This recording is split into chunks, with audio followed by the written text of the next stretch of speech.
Hey, what's up, YouTube family? I want to talk about something that's very near and dear. I'm without the wife today.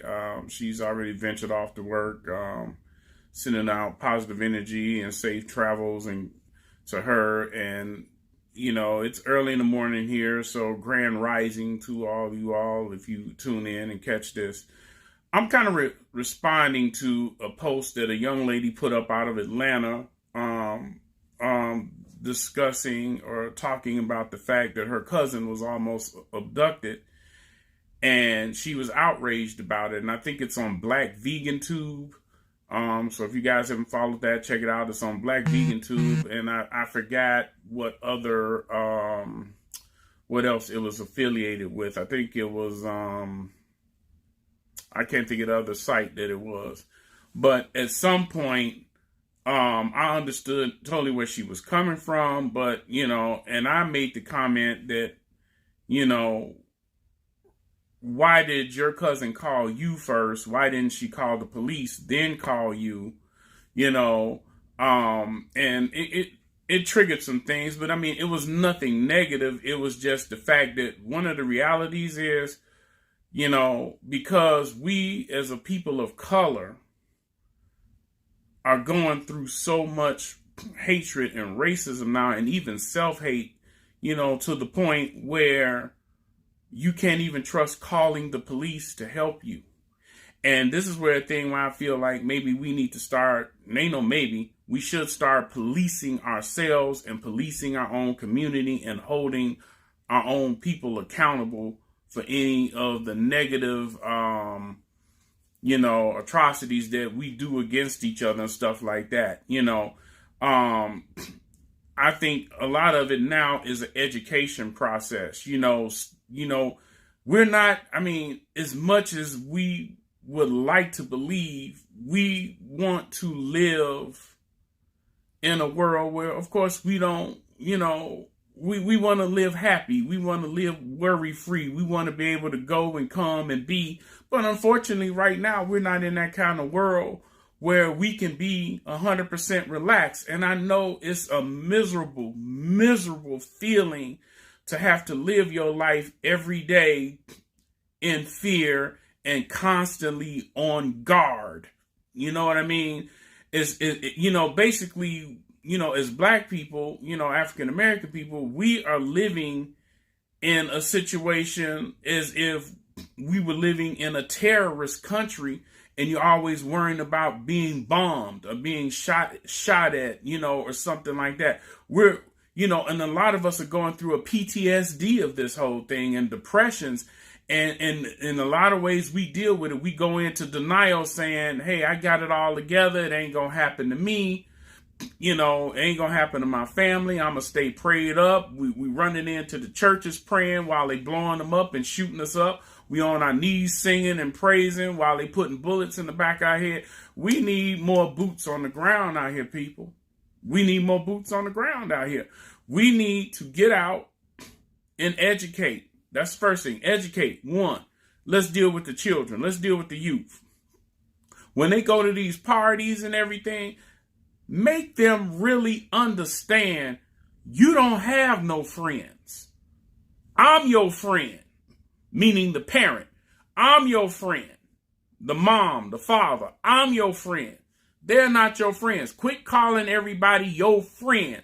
Understand the meaning of the word friend and what a friend really means before you call somebody a friend. First of all, break that down to them. What is a friend? Two, some of these so-called friends are out here drugging your drinks, setting you up to get taken. And these are most of the time is by people you trust, people you think you cool with. Some of you sisters running out here partying with these dudes and these females. Don't think that all of them have good intentions for you. Because if they can get you and see a profit in getting you caught up, that's what they're going to do. Tell your kids if they leave their drinks or anything that they're drinking unwatched or unguarded at any time by their own eyes, do not drink it.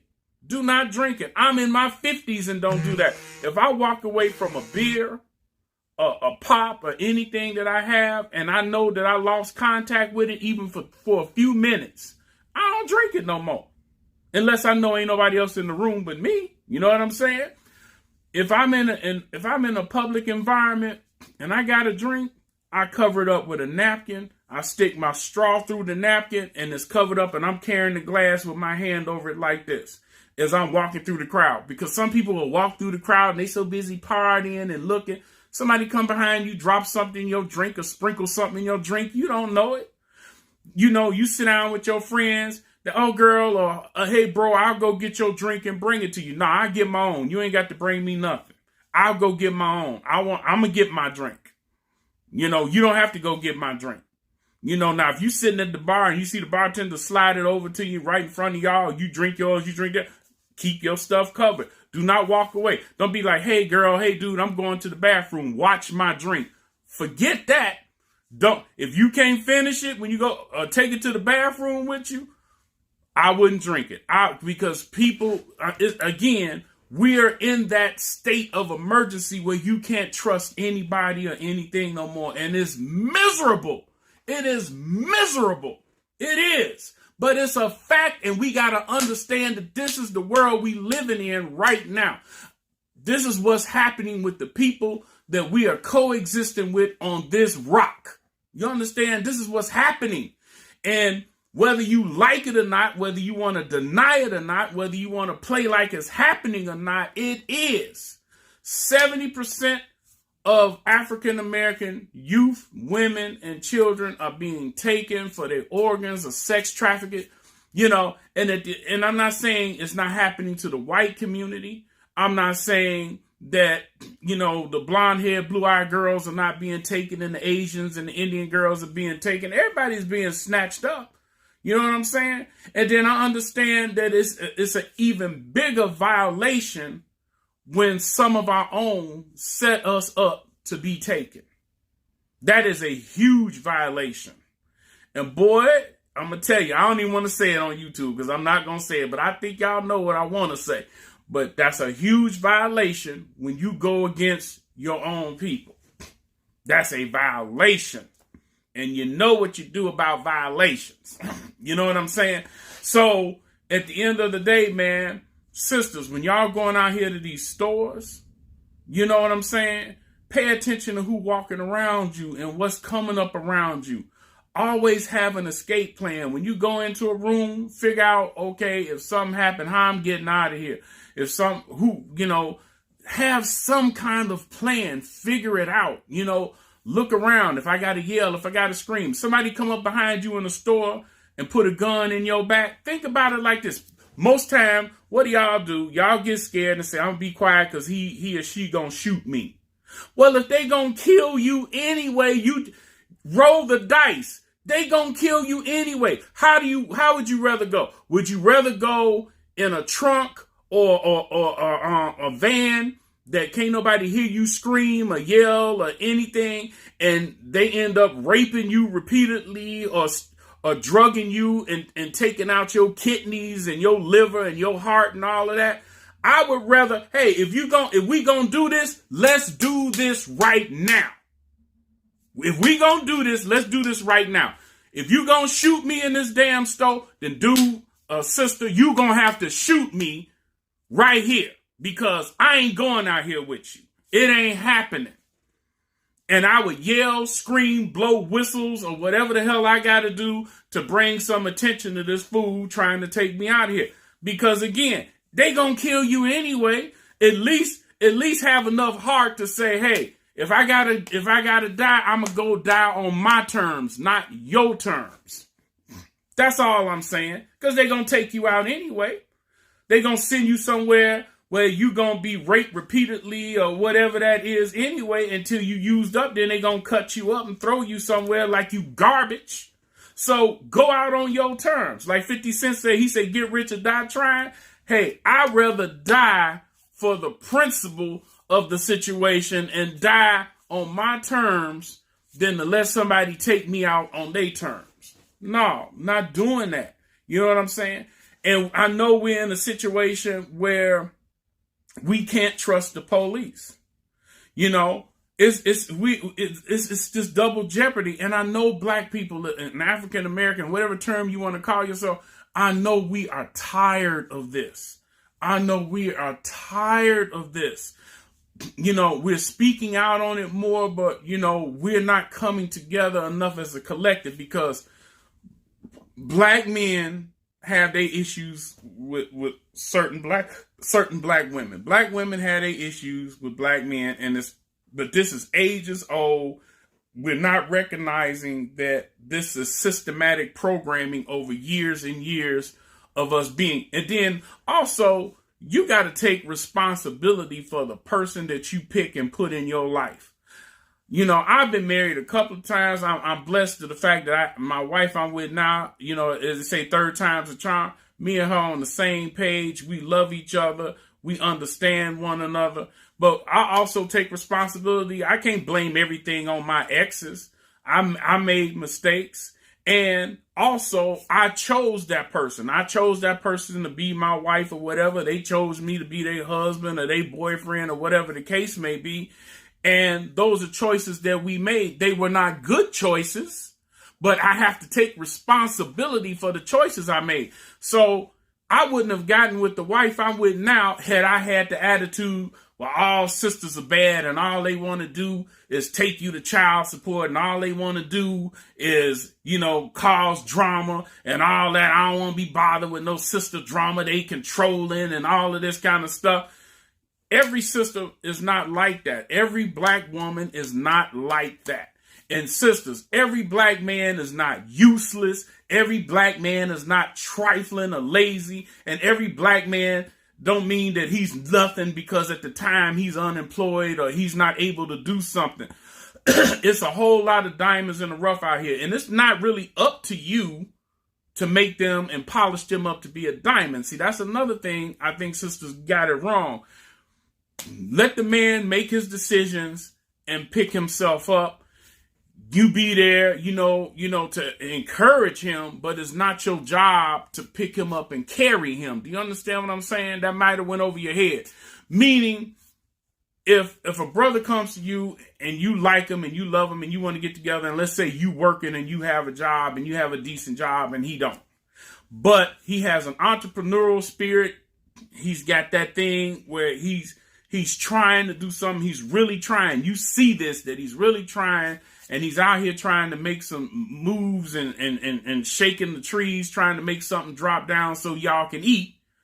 Then yeah, you support him in that. You encourage him in that. And then brothers, you got to be open enough to know that you don't know everything and you have to listen to your other half. You understand? If you put this woman in your life to be your support system and your backup, you got to be man enough to say, hey, she's bringing some valid points to the table. She's bringing some good things to the table that I need to listen to. Because women are very they're intuitive. They have good intuitions. You know what I'm saying? Brothers are very technical minded brothers. They have this fix-it mentality. Most men, that's just men. Men have a fix-it mentality.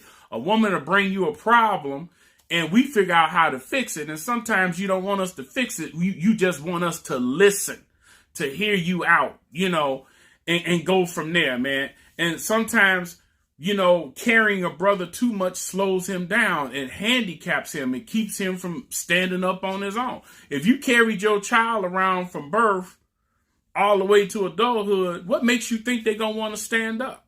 They're not going to stand up because they're going to be like, mama just going to carry me. Why I got to stand up?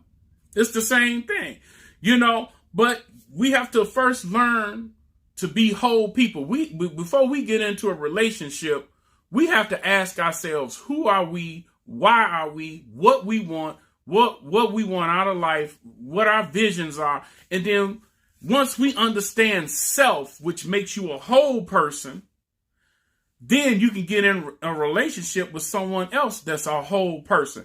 Everybody nowadays is not going to have the same economic situation. You might come together with a whole lot of money. You might come together with one person having money and another person not. You might come together with a person having a job and another person not. Both of y'all may have jobs and still can't really make it happen the way you want to. But what I'm saying is, if your intellect, your mentality is right, you can do and be anything, man. That's what I'm saying. And see, what they're trying to do is put up this image of the breakup of the black family.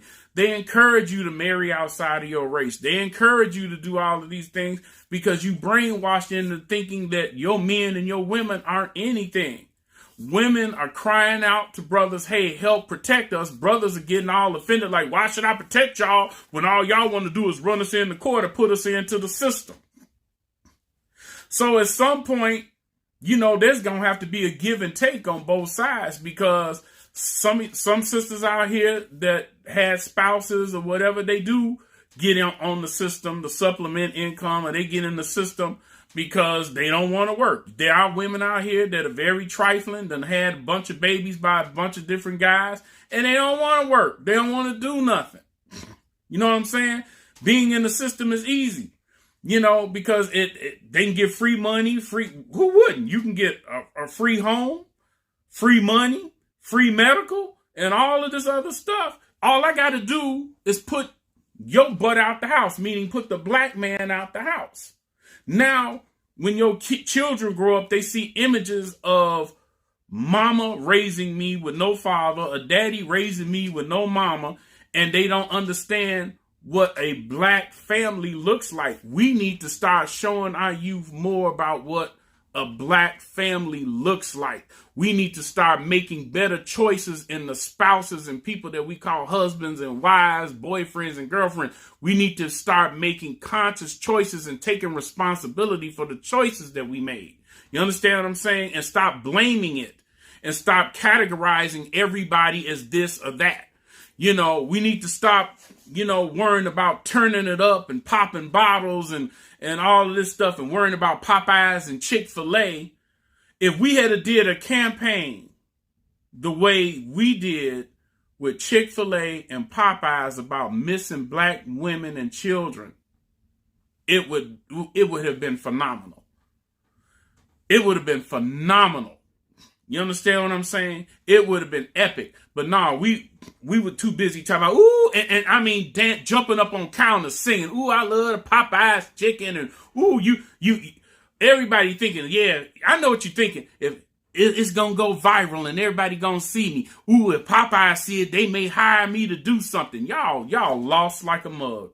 Y'all are lost. Y'all are so lost. It's pathetic. But you won't get up here and protest and holler and get it and hold these police accountable, hold your communities accountable for these missing children and women out here, man. You're not singing about that. You're not standing up on top of counters yelling, hey, we coming up missing. They killing us. What are we going to do about it? You going to sing about a Popeyes chicken sandwich, though. You know what I'm saying? So at the end of the day, man, our value system is all messed up, man. And they count on us being stupid. They count on us backing down. They count on us not saying anything. They know that the most we gonna do is get out here and protest, go to churches, talk about it, sing hymns, and wait on Jesus to come fix it. No, we can't do that, man. And I'm not trying to diss anybody's religion. I came from a Catholic religion to a Christian religion. Now I am just a person, man, that believes in the Most High, the creator of all things. And that's where I'm at this point, man. I can't get into traditional religion anymore. I just can't, because it's too enslaving. It's just too enslaving, and there's too many contradictory things that happens. You got to look at it this way. It's so many Bibles, and everybody believing different stories in their Bible and their religions and what they're teaching, from Protestant, Catholic to Buddhism, Judaism, whatever the case you want to use, Islam, whatever. We got all these multiple religions, but we still keep focusing back on one God, though. Why can't we just deal with a one God theory? You know what I'm saying? But no, my doctrine is better. No, my word is better. And it continues to divide us. It divides us. If I write a story and I'm writing a story from my perspective, what I saw, what I felt, or what I think. And then if I pass away and that story gets passed on and somebody's got to reprint it, then they may leave out some things I said. They may reword what they think I meant rather than just put down exactly what I said. And this is how I have issues with the Bible, because it constantly changes hands and it constantly keeps changing every time it goes through cycles. Somebody is taking something out or adding something in. But that's a whole nother story, man. I'm saying all this to bring about a point. We need to start policing our people. We need to start working on the cohesiveness of the black family. We need to start holding our own community and our own people accountable for this stuff. And then please get out here and start making demands with these police. And let's start protesting, with that. And talking about that, if you want to protest, let's end this 72-hour missing rule that the police have now, where you got to be missing for 72 hours before they can do anything about it or anything like that. We need to take action. When our people are missing, get your ass up and let's get out here and find them. If y'all ain't going to help us find them, then we going to get out here and find them. But when we get out here and find them, stay out of our way. Don't get in our way, because when we asked you to help, you didn't want to help. But now we get out here and we start dealing. Now y'all want to come along and dictate what we should do. You can't have it both ways. And that's what's happening. And I even say that with all the brothers, because I was looking at all the comments on this young lady's post. You can't have it both ways. You know what I'm saying? Brothers, you can't get out here and say, brothers and sisters, you can't get out here and say, well, I don't trust the police. Ain't no point in calling them. And then act like, well, because we can't call the police, I guess we just get took. Or, the only option we got is just to go live or phone a friend like we in a game show or something like that. You know what I mean? I would rather, and I mentioned this, if you had to call the police and the police come and you're trying to say, hey, they were trying to take me, and let's say they didn't even take you. There has to be a crime committed for them in order for them to arrest. It then becomes your word against theirs and all that kind of stuff. They may get a ticket for, black tint on their windows or on their trucks or whatever the case may be. They can easily say, well, my truck is soundproof as this because I do this for a living or whatever the case may be. And you study trying to tell the police, no, they were trying to take me. Well, at some point, at least demand this. Let them get a ticket for the tent. Make sure the officer puts in the notes that this call was brought about because, a person or you or however they want to word it into the system called and said there was an attempted kidnapping or there was an attempted abduction. Because at least there was no crime, but at least if they driving around and they spot this plate or spot this truck or spot that car and they run it, and maybe a good policeman, somebody who really believes in doing his job, somebody who really believes in taking care of people no matter what color they are, will look at that and maybe start to follow that vehicle or pay extra close attention to that vehicle or pull them over and say, hey, I need to holler at you for a minute. And if they say, why, now the officer has some kind of probable cause. Hey, well, not saying you did anything right now, but it came up in my system that you were involved in these type of incidents. I need to check your vehicle. I need to see your license, registration, whatever the case may be. Get them in the system, just like we get put in the system. You know what I'm saying? Just make the call. Call the police. At least get them over there, because if nothing else, that one call and the police show may have helped you get away and live another day and come up with a different plan of action of how you want to move forward the next day. You see what I'm saying? Call the police. When you get off the phone with the police, give them as much information as you can. I'm on such and such street heading northbound, southbound, eastbound. I'm by the house. I'm wearing a red this or a blue that, my hat this, my shoes that. This is this truck follow me. license plate number, blah, blah, blah. If you get a partial plate or whatever, if they don't have no plates, give as many details of the color. Look out for other cars in the area because these people work in teams. You know understand what I'm saying? They work in teams. You know, this is a little syndicate that they have. You know, they're very well organized, man. They're very well organized. And then you also got to understand that there are a lot of things popping up where they're starting to show people of color, black men, black women out here baiting black people to get taken. And then in some cases, you also got to understand that they've also shown that there have been white men putting on black faces and hair and all the makeup and making themselves look black, going out here committing crimes. Why? Because we are easy target. We're easy target. And that's where I was getting at with the points I was trying to bring in earlier, but I got a little off track. We're easy target. It's easy to blame stuff on black people. Well, who did it? First thing somebody gonna say, a black man robbed me. Who did it? You know, what happened here? A black man did it. A black woman did it. A group of black kids. Only to find out later that it may not even been the case. You understand what I'm saying? So you also got to be cognizant of that thing too, that there are people out here trying to imitate us and look like us to commit crimes because we are the easiest people to blame it on. Why? Because we don't stick together on nothing. We don't fight hard on nothing. We keep waiting for a savior or a leader to come. We looking for another Malcolm X. We looking for another Dr. King. We looking for, you know, somebody to come up and speak out. And, you know, you got Al Sharpton and Jesse Jackson and all these people out here. They ain't doing nothing for us. They getting paid off. They getting paid off or the government or whatever happening has enough information on them where they can't get out here and say nothing because then they're going to be like, yeah, you run your mouth, I'm going to roll this over on you. You know what I'm saying? So that means we have to be responsible for ourselves, man.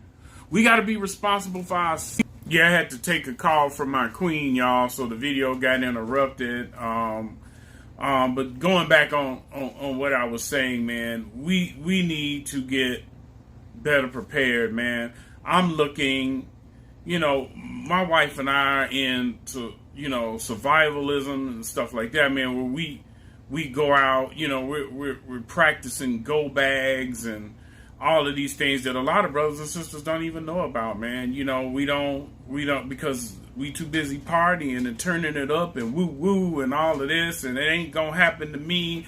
And I got my AK, I got my 9, I got my concealed carry. Ain't never nothing gonna happen to me.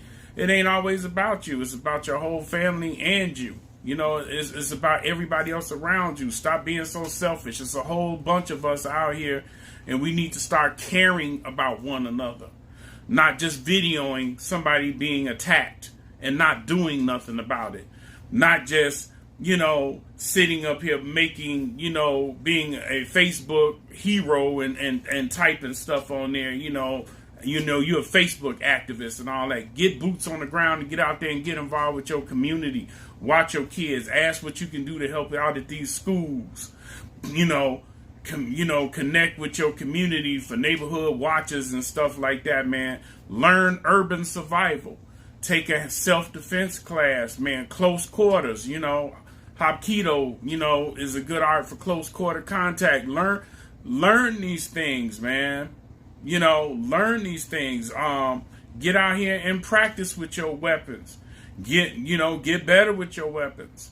Learn what you need to have in case something happens and you out here and you got a go bag and you can go. Matter of fact, I will do a video. On one of our emergency go bags. We have different types of go bags for different types of situations in case something happens. We have one we keep on the road with us. It's probably, you know, and I'll show you that one first. And then we'll go into more of the urban survival go bag and the ones that we take out in the country or the woods. Because, you know, a lot of brothers can't even read a map. They can't read a compass. You know what I'm saying? We've gotten so dependent on GPS and the cell phone, man. We have to act like and live like none of these conveniences exist anymore. You know what I'm saying? What were we doing before that? And I know for children that were born in the late 90s and the early 2000s, this may be like, all I know is electronics. I don't know nothing about, okay, well, it's time for you to start learning some other skills out here, man, and getting busy. You know, you got people on YouTube, man, constantly showing survival stuff and how to make it and what you should be doing and the things you should think about, the things you should store up in your home. And you know, they're putting it out there for everybody. And then they're also letting other people know that, hey, we getting prepared for a civil war. We getting prepared for things that may happen if we get invaded. We getting prepared because you never know when it's going to happen. But it's good to be prepared. It may never happen, but it's good to be prepared in case it does. It's been times our go bag or something like that has helped us when we got stuck or stranded and we just needed something to eat, or our feet were cold, our hands were cold. We could go back in that bag and get a blanket or a hand warmer or gloves. You know, keep blankets in your cars in the wintertime. Keep some kind of snacks and water available for you in case you out here. You know what I'm saying? You know, carry whistles. You know, if you got to blow whistles in case of an emergency. You know what I'm saying? You know, get permits for tasers and anything that you can have to help defend yourself with. And don't get so comfortable and laxed out here, y'all. That's all I'm saying. We getting so comfortable to the point where we are totally reliant on our electronics to save us. You know what I'm saying? We're in, you know, my car got this, my phone got that. And I'm not saying those things aren't good things to have. You need that and some nowadays is basically what I'm saying. Don't just rely on that. Rely on the old and the new school, because a lot of time old school has saved a lot of new school. Trust. You know what I'm saying? Technology is a blessing and it's a curse. You know what I'm saying? It's a curse in the way that we get so dependent on it, man, that we lose sight of our natural resources. We lose sight of the things that are around us that can help us that we are totally oblivious of. And I know it's not a whole lot of us, meaning people of color, that's out here teaching it. I've offered to teach it. I've offered to go hiking with people, camping with people, teach them survivalist techniques and all of these different things, man.